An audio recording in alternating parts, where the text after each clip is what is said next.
Hey everyone, I hope you guys are having a good day so far. My name is Danielle and I'm going to present to you a fun little lesson on Marco Polo. Some of you may have heard that name before and some of you haven't, and that's okay because by the end of this lesson you'll be able to learn about him and answer a few questions. And actually some of you may have heard of his name simply just by playing a fun game in the pool.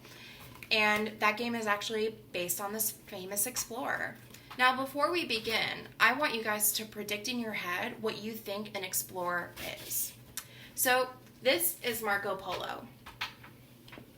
Marco Polo was born in Venice, Italy in 1254. And at that time, Venice was a city that was full of wealthy trading. And Marco Polo's father was a merchant, which means he was a salesman.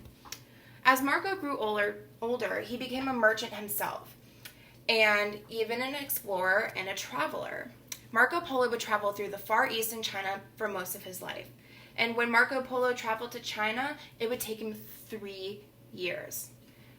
And along the way to China, Marco would visit several different other cities, such as Jerusalem, the mountains of Hindu Kush, Persia, and the Gobi Desert. When Marco Polo would travel to China, he would follow the Silk Road. The Silk Road was not just a pathway, but a number of different trade routes between major cities and trading posts. The Silk Road went from Eastern Europe all the way to northern China. And because Marco Polo spent many years in China, he was the reason that most of Europe was able to learn about ancient China in that time period. And they also called it the Silk Road because silk cloth was a major export for China at that time.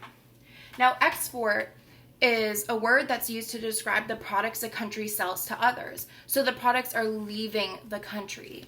An import is a word that is used to describe the product a country buys from another. So the products are coming into the country. So now that you've learned a little bit about Marco Polo, I have a few questions for you guys about the information. So the first question is, what was the famous trail that Marco Polo and his friends traveled? What were the 2 major cities that the trail connected? The second question is, how many years would it take Marco Polo to get to China? The last question is, where was Marco Polo born? And what was that city famous for? So I'll show you guys the inside of the book one last time so you can see all the information.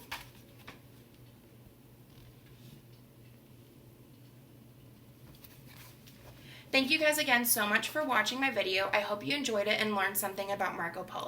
I enjoyed being able to teach you guys about it, and I hope you guys have a good day and have fun at school. Bye!